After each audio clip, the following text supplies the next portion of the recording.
Добро, мислам дека денеска со хаосот добро сите се снаоѓаме, да, особено ја не вели денес хаос со вреќе, не сте виделе таков хаос. Треба да излезете во град, во Сега центар. не знам какви се сега моментално ситуациите, меѓутоа безбедно ни пристигна да ти кажам се загриживме на утрово, тоест утрово, семија утро, со попладнево со и со Дејан и со Кико.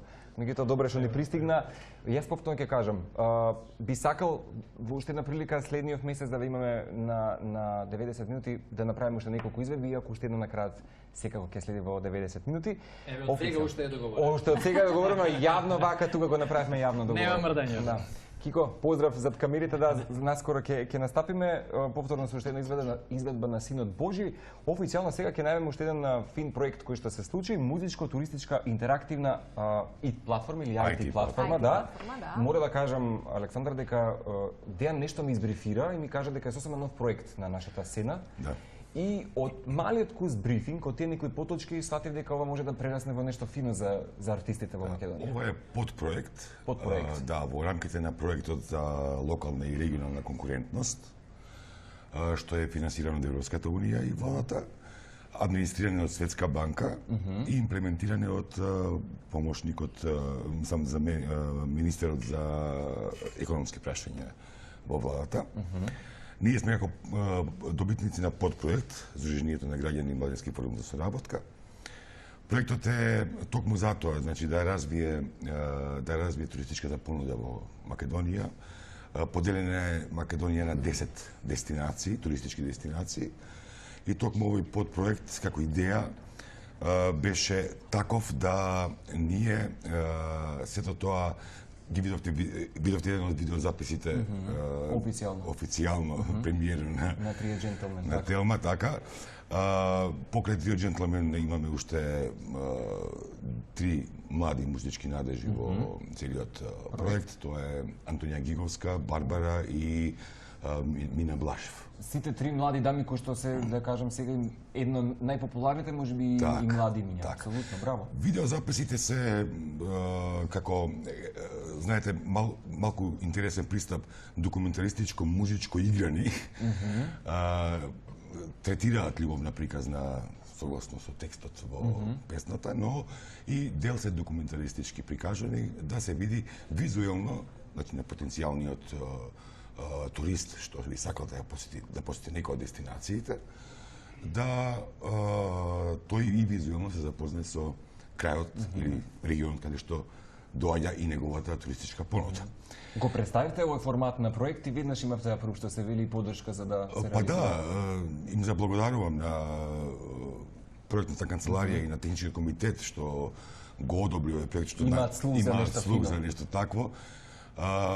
И на промоцијата, на промотивната вечер беше тоа добро прифатено и од публиката, од посетителите. И сето тоа, видеоспотовите, информациите за дестинациите ги сублимиравме на едно место, ги ставивме на IT платформа или на веб страна. Можат со можност за симнување на мобилни апликации www.evergreenmakedonia.mk, така да секој турист или странски или домашен може да ја посети и да се запознае со туристичката понуда на нашата земја. Јане, колку сте ви задоволни од соработката, каде се снимавте и дали можеби ќе следува уште некој проект во рамки на истиот? Бидејќи ви имате нераскинлива врска и тоа е многу добро што се случува тоа. Да покажеме тимска работа. Ние, значи, низ цела Македонија снимавме, бевме на места на кои што јас пример бев на места на кои што никогаш досега не сум бил. А се тука кај нас што се види? А се тука кај нас, да. Во однос на тоа, значи, имавме еден многу убав период и јас сум презадоволен од сработеното што се види. Апсолутно. Дејан, ќе следува нешто ново, уште некој проект или ова е се во рамки на ова IT платформа? Музичко-туристичка. Во рамките на ова IT платформа сега почнавме да работиме. Еве, промовиравме, сето тоа излезе во јавност, видеоспотовите ќе го видат, нели, светлото на денот. Секој ден ќе излегува по некој спот, ќе се промовира, Па понатаму се надевам на убав прием кај публиката, па да излеземе надвор од границите. Тоа ќе видиме нашите организатори колку се потрудат за сето тоа да се изменаџира како што треба. Само да прашам Александра за крај, како годишни формати ќе бидат на проекти или тоа буквално етапно да речеме во првото поглавје од годината ќе Значи, имате најважно е за проектот и за овој подпроект, како дел од овој глобален проект, е одржливоста. Значи, ние ќе планираме, така е, значи, ние во континуитет ќе одржуваме ова IT платформа, ќе ја полниме со информации. А и тоа ќе привлече туристи. Апсолутно, значи, сигурно ќе има и нови знаменитости, нови отворени ресторани, нови отворени хотели, нели, кои ќе ги континуирано ќе ги ставаме на платформата за поголема информација на туристите. Одлично.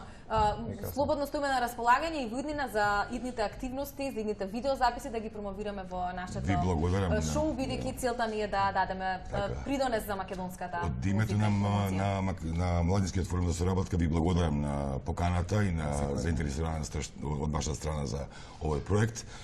Се надеваме дека овој проект нема да стане тука. Се одработија 10 композиции на маестро Кире Костов, но планираме во иднина да обработиме и уште дополнителни композиции. Јас тука само би се надовор за уште нешто, само би спомнал, бидејќи постојано се акцентира тоа кавери. Ова не се класични кавери. Значи ова се преработки наменски направени за триото, значи во аранжман од оригиналниот автор со негово одобрување, така да ова се баш онака преработки за триото, не се кавери препеани само. Јас мислам поубав позитивен хаос во овие 90 минути не сме имале до сега, барем во овие неколку десега изданија. Благодарност на нашите прекрасни момци од Трио Джентлмени и Александр за представување на оваа платформа и оваа музика. Фала ви вам за тоа што и денеска бевте нашето друштво, цели 90 минути. Се надевам дека уживавте во денешните градски муабети. Повторно, такво убаво сервирање на интересни нешта ќе ви понудиме и во текот на утрешниот ден. Ве поздравуваме до тогаш. Чао. Поздрав Македонија, чао.